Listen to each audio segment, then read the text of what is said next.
Karl Marx, A Guerra Civil na França, editorial Bom Tempo, edição 2011.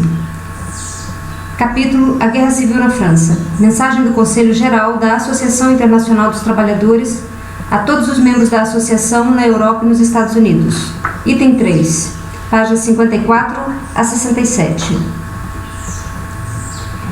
Na aurora de 18 de março de 1871, Paris despertou com o estrondo: Viva a Comuna! Que é a Comuna, essa esfinge tão atordoante para o espírito burguês?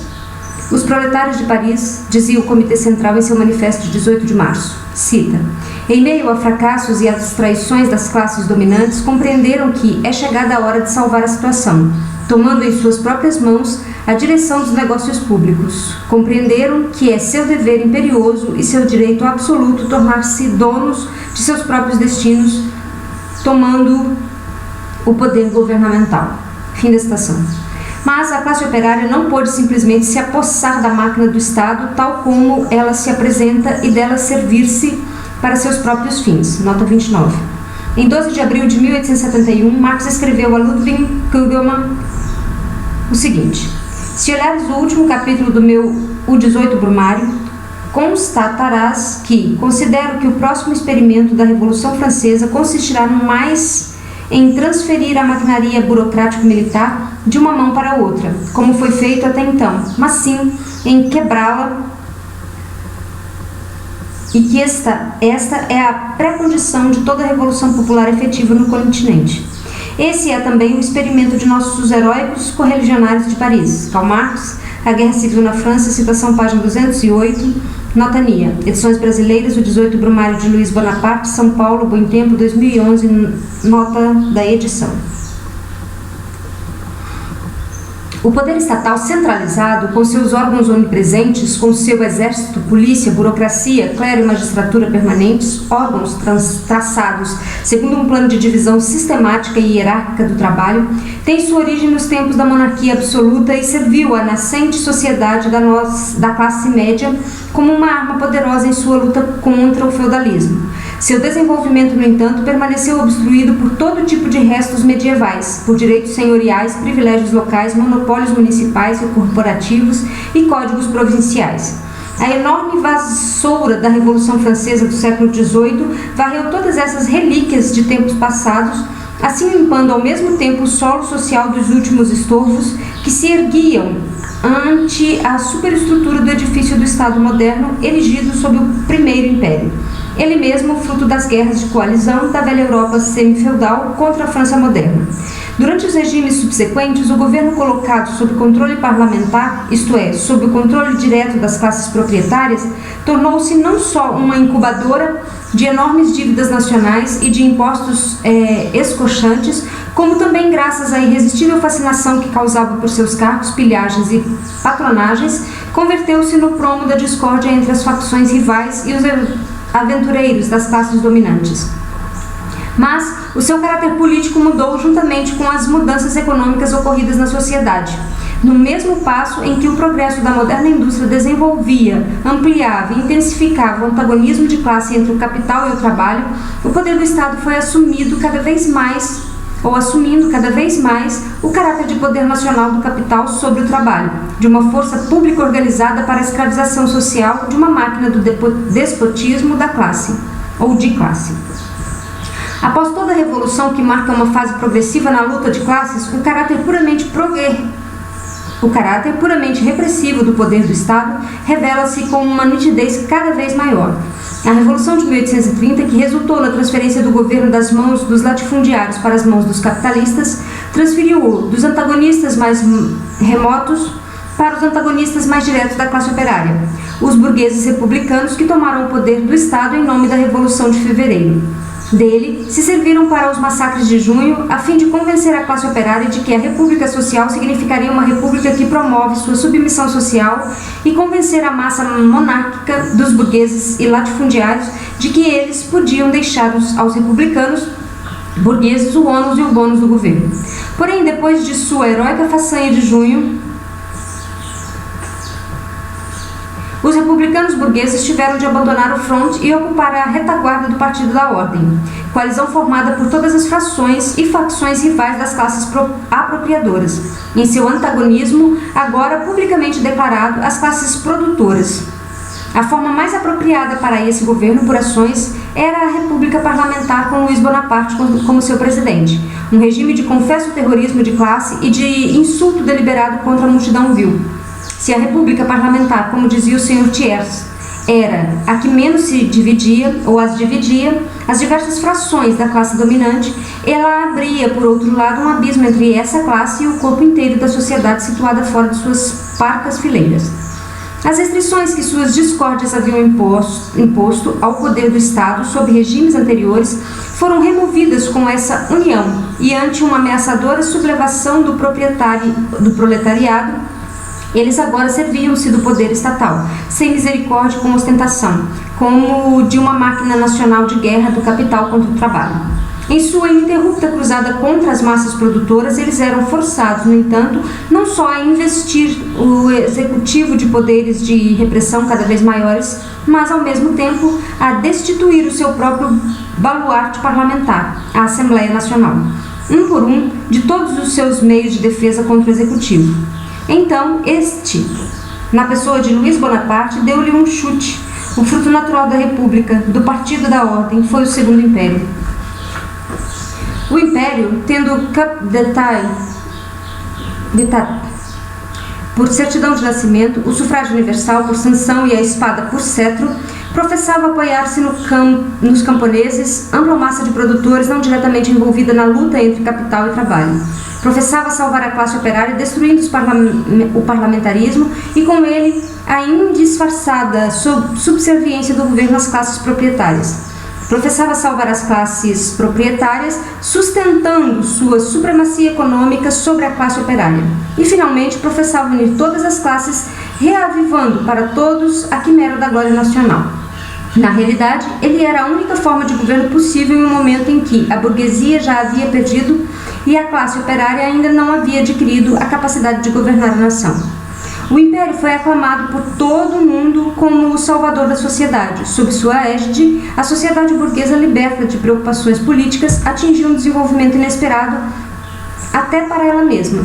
Sua indústria e comércio assumiram proporções colossais. A especulação financeira celebrou orgias cosmopolitas. A miséria das massas contrastava com a descarada ostentação de um luxo pomposo, prostibular e vil. O poder estatal, que aparentemente pairava acima da sociedade, era na verdade o seu maior escândalo e a incubadora de todas as suas corrupções. Sua podridão e a podridão da sociedade que ele salvara foram desnudadas pela baioneta da Prússia, ela mesma avidamente inclinada a transferir a sede suprema desse regime de Paris para Berlim. O imperialismo é a forma mais prostituída e, ao mesmo tempo, a forma mais acabada do poder estatal que a sociedade burguesa nascente havia começado a criar como meio de sua própria emancipação do feudalismo, e que a sociedade burguesa madura acabou transformando em meio para a escravização do trabalho pelo capital. A antítese direta do Império era a Comuna, o brado da República Social, com que a Revolução de Fevereiro foi anunciada pelo proletariado de Paris, não expressava senão a vaga aspiração de uma república que viesse não para suprimir a forma monárquica da dominação de classe, mas a dominação de classe ela mesma. A Comuna era a forma positiva dessa república. Paris, sede central do velho poder governamental e ao mesmo tempo bastião social da classe operária francesa, levantara-se em armas contra a tentativa de Thiers e dos rurais de restaurar e perpetuar aquele velho poder que lhes fora legado pelo Império. Paris pôde resistir unicamente porque, em consequência do assédio, livrou-se do exército e o substituiu por uma guarda nacional, cujo principal contingente consistia em operários. Esse fato tinha agora de se transformar em uma instituição duradoura. Por isso, o primeiro decreto da Comuna ordenava a supressão do exército permanente e sua substituição pelo povo armado. A Comuna era formada por conselheiros municipais escolhidos por sufrágio universal nos diversos distritos da cidade, responsáveis e com mandatos revogáveis a qualquer momento. A maioria de seus membros era naturalmente formada de operários ou representantes incontestáveis da classe operária. A comuna devia ser não um corpo parlamentar, mas um órgão de trabalho, executivo e legislativo ao mesmo tempo. Em vez de continuar a ser o agente do governo central, a polícia foi imediatamente despojada de seus atributos políticos e convertida em agente da comuna, responsável e substituível a qualquer momento. O mesmo se fez em relação aos funcionários de todos os outros ramos da administração, dos membros da comuna até aos postos inferiores. O serviço público tinha de ser remunerado com salários de operários. Os direitos adquiridos e as despesas de representação dos altos dignatários do Estado desapareceram com os próprios altos dignatários. As funções públicas deixaram de ser propriedade privada dos fantoches do governo central. Não só a administração municipal, mas toda a iniciativa exercida até então pelo Estado foi posta nas mãos da comuna. Uma vez livre do exército permanente da polícia e os elementos da força física do antigo governo, a comuna ansiava por quebrar a força espiritual de repressão ao poder paroquial, pela desoficialização, desestabelecimento e expropriação de todas as igrejas como corporações proprietárias. Os padres foram devolvidos ao retiro da vida privada para lá viver das esmolas dos fiéis, imitando seus predecessores, os apóstolos. Todas as instituições de ensino foram abertas ao povo gratuitamente e ao mesmo tempo purificadas de toda interferência das igrejas e do Estado. Assim, não somente a educação se tornava acessível a todos, mas a própria ciência se libertava dos grilhões criados pelo preconceito de classe e pelo poder governamental. Os funcionários judiciais deviam ser privados daquela fingida independência que só servira para mascarar sua vil subserviência a todos os sucessivos governos, aos quais, por sua vez, prestavam e quebravam sucessivamente juramentos de fidelidade. Tal como os demais servidores públicos, os magistrados e juízes deviam ser eletivos, responsáveis e demissíveis. A Comuna de Paris, é claro, devia servir como modelo para todos os grandes centros industriais da França, uma vez que o regime comunal estava estabelecido em Paris e nos centros secundários. O antigo governo centralizado também teria de ceder lugar nas novas províncias ao alto governo dos produtores. No singelo esboço da organização nacional que a comuna não teve tempo de desenvolver, consta claramente que a comuna deveria ser a forma política até mesmo das menores ideias do país e que nos distritos rurais o exército permanente deveria ser substituído por uma milícia popular, com um tempo de serviço extremamente curto. As comunidades rurais de cada distrito caberia administrar seus assuntos coletivos por meio de uma assembleia de delegados com assento na cidade central do distrito. E essas assembleias, por sua vez, enviariam deputados à delegação nacional em Paris.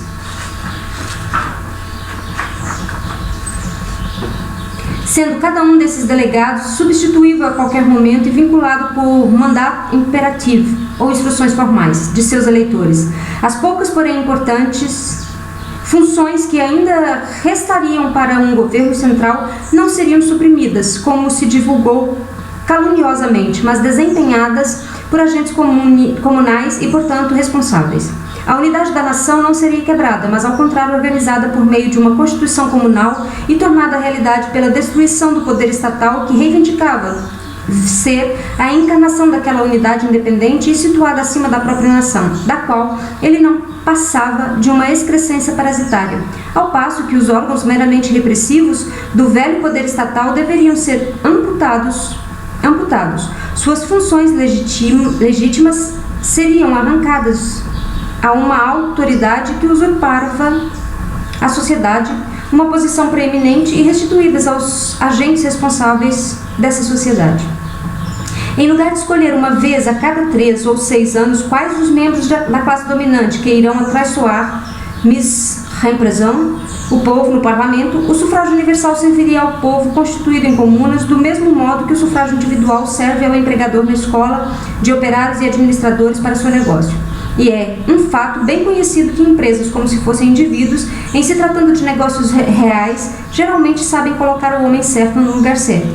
E se nessa escolha alguma vez cometem erro, sabem repará-lo com presteza. Por outro lado, nada podia ser mais estranho ao espírito da comuna do que substituir o sufrágio universal por uma investidura hierárquica. Criações históricas completamente novas estão geralmente destinadas a serem compreendidas como cópias de formas velhas, e mesmo mortas, de vida social, com as quais podem guardar certa semelhança. Assim, essa nova comuna, que destrói o poder estatal moderno, foi erroneamente tomada por uma reprodução das comunas medievais que precederam esse poder estatal e depois converteram-se em seu substrato. O regime comunal foi confundido como uma tentativa de fragmentar em uma federação de pequenos estados, como sonhava Montesquieu e os girondinos. Notas da tradução. Montesquieu, O Espírito das Leis, nota do tradutor, Edições Brasileiras, São Paulo, Martins Fontes, 2005, nota da edição. E, segunda nota, os girondinos defendiam o federalismo, a divisão da França em várias repúblicas federadas, em oposição a um governo centralizado revolucionário democrático nos moldes da ditadura jacobina. Aquela unidade das grandes nações que, se originalmente fora instaurada pela violência, tornava-se agora um poderoso coeficiente da produção social. O antagonismo da comuna com o poder do Estado foi erroneamente considerado uma forma exagerada da velha luta contra a hipercentralização. Circunstâncias históricas peculiares podem ter impedido, como na França, o desenvolvimento clássico da forma burguesa de governo e ter permitido, como na Inglaterra, completar os grandes órgãos centrais do Estado com espelhos paroquiais. Corrompidos, conselheiros de aluguel, ferozes promotores de assistência social nas cidades e magistrados virtualmente hereditários nos condados. O regime comunal teria restaurado ao corpo social todas as forças até então absorvidas pelo parasita estatal que se alimenta da sociedade e obstrui seu livre movimento. Esse único ato bastaria para iniciar a regeneração da França. A provinciana classe média da França viu na comuna uma tentativa de repetir o impulso de sua categoria social experimentada sob Luís Filipe e que, sob Luís Napoleão, fora suplantado pelo suposto predomínio do campo sobre a cidade. Em realidade, o regime comunal colocava os produtores do campo sob a direção intelectual das cidades centrais de seus distritos e a eles afiançava, na pessoa dos operários, os fiduciários naturais de seus interesses. A própria existência da comuna implicava como algo patente a autonomia municipal, porém não mais como contrapeso a um agora supérfluo poder estatal. Somente na cabeça de um Bismarck, que quando não era ocupado com suas intrigas de sangue e ferro, gosta sempre de voltar ao seu antigo ofício, tão adequado ao seu calibre mental, de colaborador do Klagenradach Opus de Berlim. Apenas em uma tal cabeça poderia entrar a ideia de atribuir à Comuna de Paris a aspiração de repetir a caricatura prussiana da Organização Municipal Francesa de 1791. Isto é, aquela Constituição Municipal que degradava os governos das cidades a meras engrenagens secundárias do aparelho policial do Estado prussiano. A Comuna tornou realidade o lema das revoluções burguesas, o governo barato. Ao destruir as duas maiores fontes de gastos, o exército permanente e o funcionalismo estatal, sua própria existência pressupunha a inexistência da monarquia, que ao menos na Europa é o suporte normal e o véu indispensável da dominação de classe. A Comuna dotou a República de uma base de instituições realmente democráticas, mas nem o governo barato, nem a verdadeira República constituíam sua finalidade última. Eles eram apenas suas consequências. A multiplicidade de interpretações a que tem sido submetida a Comuna e a multiplicidade de interesses que a interpretam em seu benefício próprio demonstram que ela era uma forma política completamente flexível, ao passo que todas as formas anteriores de governo haviam sido fundamentalmente repressivas. Eis o verdadeiro segredo da Comuna. Era essencialmente um governo de classe operária, o produto da luta da classe produtora contra a classe apropriadora, a forma política, enfim, descoberta para se levar a efeito a emancipação econômica do trabalho. A não ser sob a última condição, o regime comunal teria sido uma impossibilidade e um louro. A dominação política dos produtores não pode coexistir com a perpetuação de sua escravidão social. A Comuna, portanto, devia servir como alavanca para desarraigar o fundamento econômico sobre o qual descansa a existência das classes e, por conseguinte, da dominação de classe. Com o trabalho emancipado, todo homem se converte em trabalhador e o trabalho produtivo deixa de ser um atributo de classe. É um fato estranho. Apesar de todos os discursos e da imensa literatura que nos últimos 60 anos tiveram como objeto a emancipação do trabalho, mal os operários tomam, seja onde for o problema em suas próprias mãos, ressurge imediatamente toda a fraseologia apologética dos porta-vozes da sociedade atual com os seus dois polos do capital e da escravidão. Assalariada, o latifundiário de hoje não é mais do que o sócio comanditário do capitalista, como se a sociedade capitalista se encontrasse ainda em seu mais puro estado de inocência virginal, com seus antagonismos ainda não desenvolvidos, com suas ilusões ainda preservadas, com suas prostituídas realidades ainda não desnudadas. A comuna, exclamam, pretende abolir a propriedade à base de toda a civilização. Sim, cavalheiros, a comuna pretendia abolir essa propriedade de classe que faz do trabalho de muitos a riqueza de poucos. Ela visava a expropriação dos expropriadores. Queria fazer da propriedade individual uma verdade, transformando os meios de produção, a terra e o capital, hoje essencialmente meios de escravização e exploração do trabalho, em simples instrumentos de trabalho livre e associado. Mas isso é o comunismo. O irrealizável comunismo. Mas como se explica então que os indivíduos das classes dominantes, que são suficientemente inteligentes para perceber a impossibilidade de manter o sistema atual, e eles são muitos, tenham se convertido em apóstolos abstrusos e prolixos da produção cooperativa? Se a produção cooperativa é algo mais que uma fraude e um ardil, se há de substituir o sistema capitalista, se as sociedades cooperativas unidas devem regular a produção nacional segundo um plano comum, tomando-a assim sob seu controle e pondo fim à anarquia constante e às convulsões periódicas que são a fatalidade da produção capitalista? O que seria isso, cavalheiros, senão comunismo? Comunismo realizável. A classe trabalhadora não esperava milagres da comuna. Os trabalhadores não têm nenhuma utopia já pronta para produzir. Par décret du people, por decreto do povo. Nota da tradução.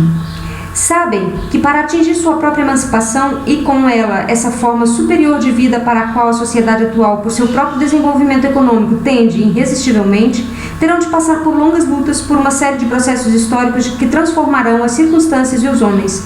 Eles não têm nenhum ideal a realizar, mas sim querem libertar os elementos da nova sociedade, das quais a velha e agonizante sociedade burguesa está grávida. Em plena consciência de sua missão histórica e com a heróica resolução de atuar de acordo com ela, a classe trabalhadora pode sorrir para as rudes invectivas desses lacaios com pena e tinteiro e do didático patronato de doutrinadores burgueses bem intencionados, a verter suas ignorantes platitudes e extravagâncias sectárias em tom oracular de infalibilidade científica. Quando a Comuna de Paris assumiu em suas mãos o controle da Revolução, quando pela primeira vez na história os simples operários ousaram infringir o privilégio estatal de seus superiores naturais e, sob circunstâncias de inédita dificuldade, realizaram seu trabalho de modo modesto, consciente e eficaz, por salários dos quais o mais alto mal chegava a 1/5 parte do valor que, de acordo com uma alta autoridade científica, é o mínimo exigido para um secretário de um conselho escolar metropolitano. Então o velho mundo contorceu-se em convulsões de raiva ante a visão da bandeira vermelha, símbolo da República do Trabalho, tremulando sobre o Hotel de Ville. E, no entanto, essa foi a primeira revolução em que a classe trabalhadora foi abertamente reconhecida como a única classe capaz de iniciativa social, mesmo pela grande massa da classe média parisiense. Lojistas, negociantes, mercadores, executando-se ou excetuando-se unicamente os capitalistas ricos. A Comuna os salvara por meio de uma arguta solução para a recorrente causa da discórdia entre os próprios membros da classe média. O ajuste de contas entre devedores e credores.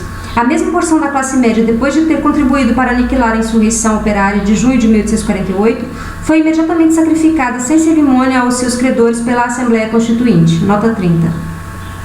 O projeto de lei sobre a concordat à l'amiable, concordata amistosa, acordo entre credores e devedores, tramitara de 17 a 22 de agosto de 1848, sendo ao fim rejeitado em seus pontos essenciais. Nota NIA. Mas esse não foi o único motivo para que ela agora cerrasse as fileiras ao lado da classe trabalhadora. Ela sentia que havia apenas uma alternativa, a Comuna ou o Império, qualquer que fosse o nome sob o qual este viesse a ressurgir. O Império a arruinara economicamente, promovendo a dilapidação da riqueza pública, fomentando a fraude financeira e a centralização artificialmente acelerada do capital, com a concomitante expropriação de muitos dos elementos de sua classe.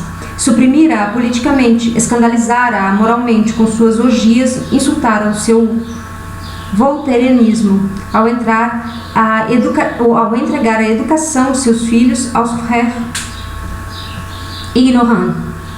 Nota da tradução. Irmãos ignorantinos.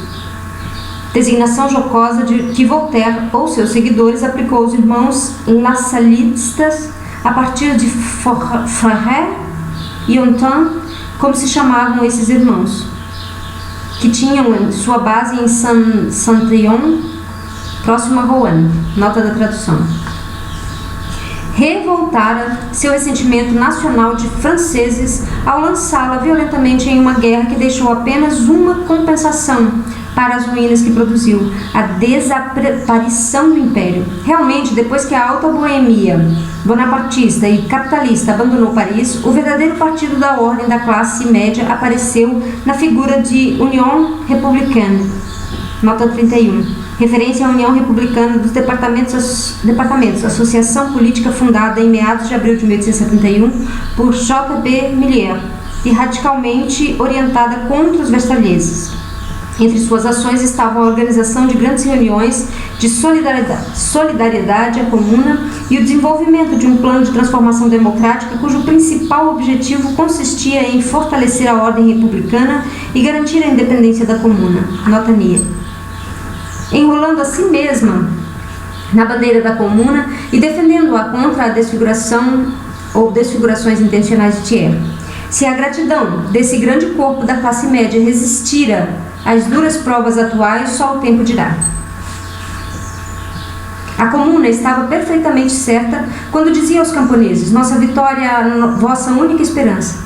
De todas as mentiras incubadas em Versalhes e escoadas pelos gloriosos escritores a soldo que encontramos na Europa, uma das mais assombrosas era a de que os rurais representavam o campesinato francês.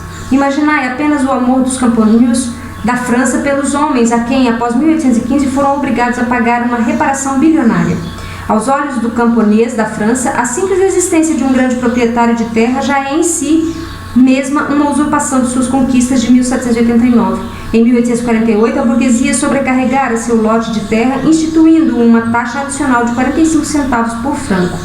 Nota 32. Em 16 de março de 1848, o governo provisório baixou um decreto que instituía uma taxa de 45 cêntimos por franco na arrecadação dos 4 impostos existentes. Essa medida afetou sobretudo os camponeses, que constituíam a maioria da população francesa. Nota NIA.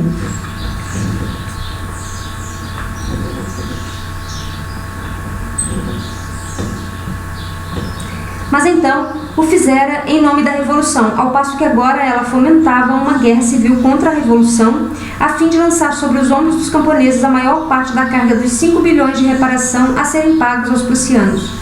A Comuna, por outro lado, em uma de suas primeiras proclamações, declarava que os custos da guerra seriam pagos pelos seus verdadeiros perpetradores.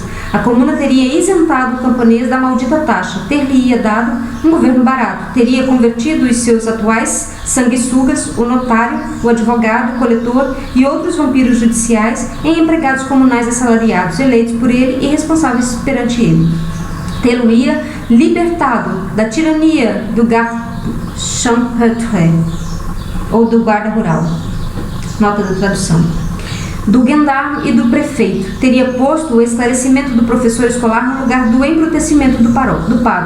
E o camponês francês é, acima de tudo, um homem de cálculo. Ele acharia extremamente razoável que o pagamento do pároco, em vez de lhe ser arrancado pelo coletor de impostos, dependesse exclusivamente da ação espontânea do instinto religioso dos paroquianos.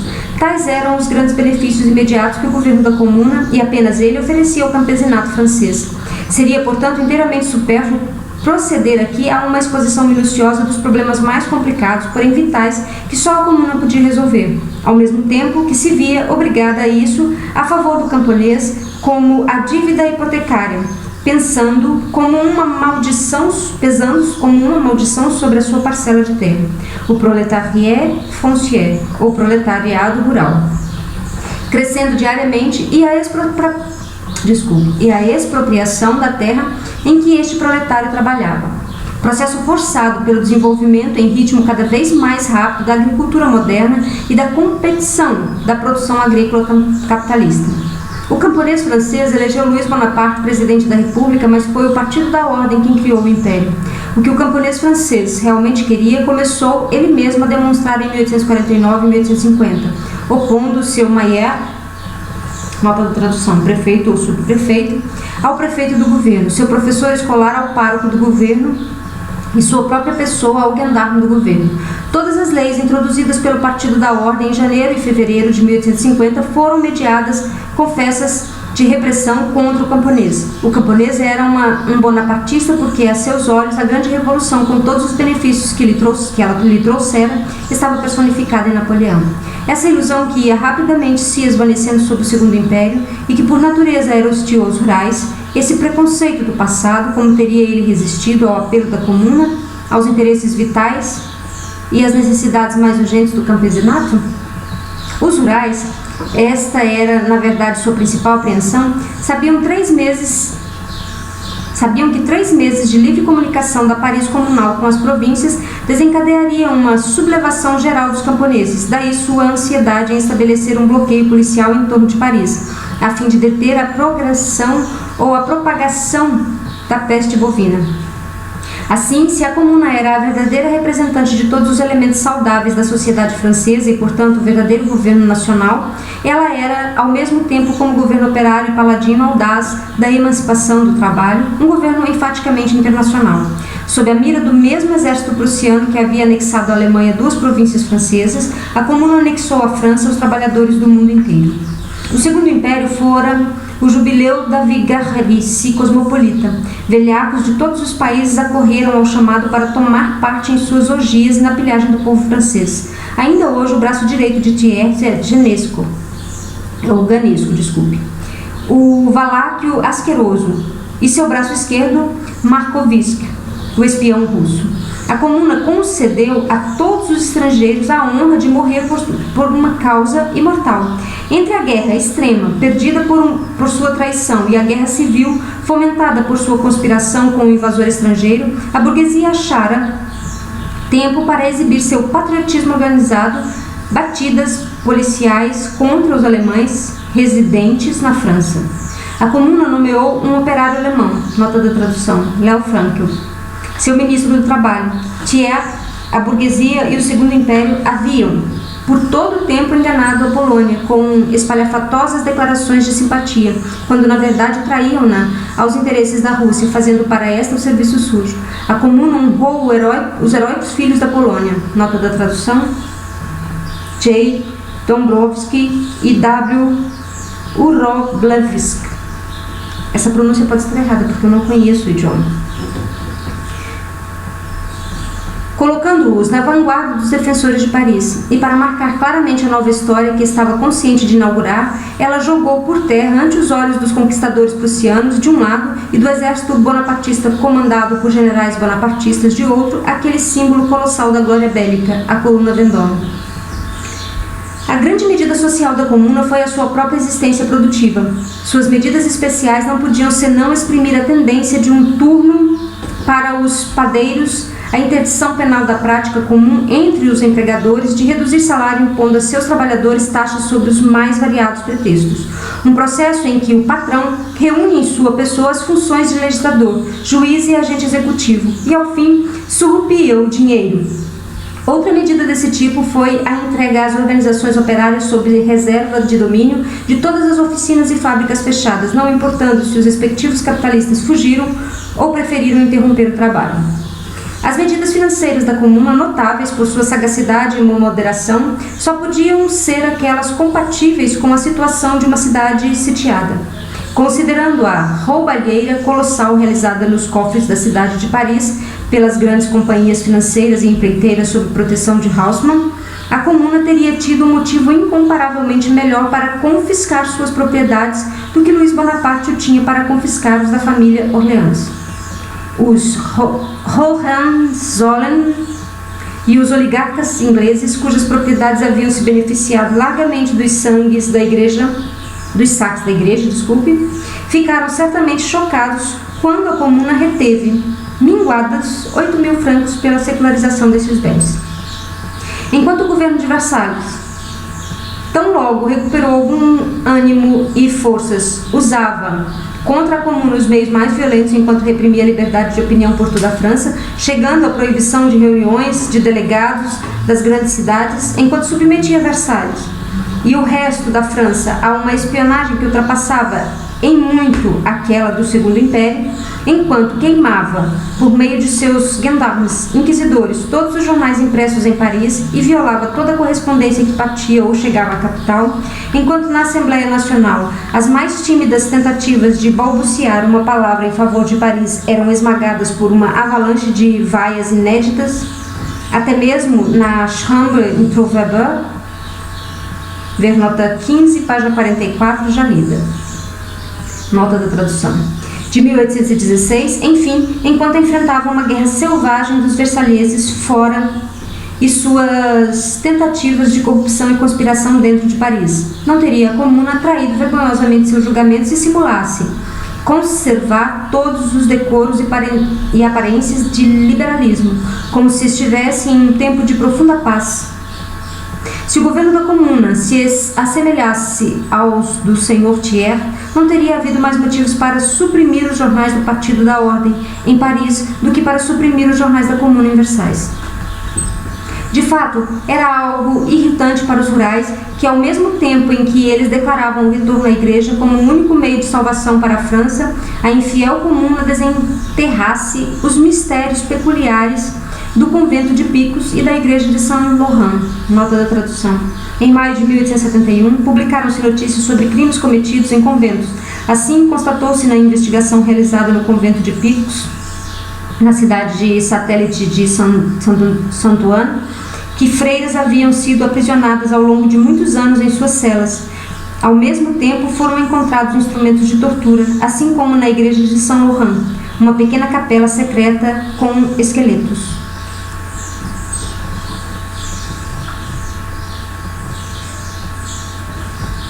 E significava uma chacota para o senhor Thiers que, enquanto ele despejava grandes cruzes sobre os generais bonapartistas em reconhecimento à sua maestria em perder batalhas, assinava capitulações e enrolava cigarros em Wilhelmshohe.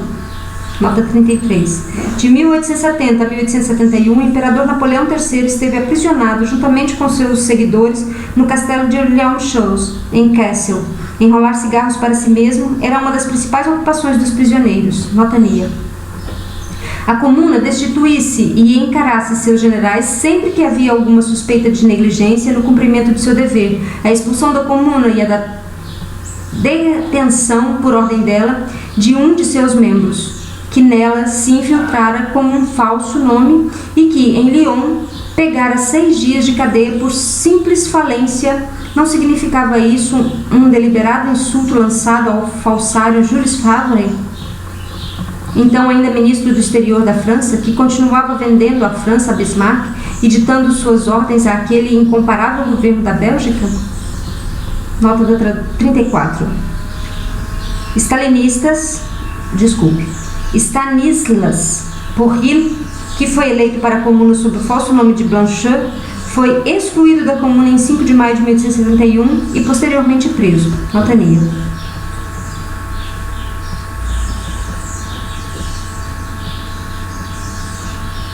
Porém, de fato, a Comuna não fingia possuir o dom da infalibilidade, o invariável atributo de todos os governos do velho tipo. Ela publicou seus atos e declarações, revelando ao público todas as suas falhas. Em todas as revoluções, relendo. Porém, de fato, a Comuna não fingia possuir o dom da infalibilidade, o invariável atributo de todos os governos do velho tipo. Ela publicou seus atos e declarações, revelando ao público todas as suas falhas. Em todas as revoluções, ao lado de seus verdadeiros agentes, surgem homens de outro tipo, alguns deles sobreviventes e devotos de revoluções passadas, desprovidos de visão do movimento atual, porém ainda capazes de exercer influência sobre o povo, seja por sua manifesta honestidade e coragem, seja unicamente por força da tradição. Outros são meros brigões, que, em virtude de repetir ano após ano o mesmo pacote de declarações estereotipadas contra o governo do dia, movem-se furtivamente até conquistar a reputação de revolucionários de primeira classe, Depois de 18 de março, surgiram também alguns homens desse tipo. Em alguns casos, chegaram a desempenhar papéis proeminentes. Na medida em que seu poder permitia, obstruíram a ação real da classe operária, exatamente do mesmo modo que outros de sua mesma espécie haviam impedido o pleno desenvolvimento de todas as revoluções anteriores. Tais homens são um mal inevitável. Com o tempo, são expurgados, mas tempo é algo que não foi dado à Comuna. Magnífica. De fato, foi a mudança que a Comuna operou em Paris. Nem um traço sequer daquela Paris prostituída do Segundo Império. Paris deixava de ser o rendezvous de latifundiários britânicos, absenteístas irlandeses, nota 35. Proprietários de terra que, na maioria das vezes, viviam no exterior. Seus administradores se encarregavam dos seus negócios, cobrando altos valores dos arrendatários, nota NIA. Ex-escravistas e mercenários americanos, ex-proprietários russos,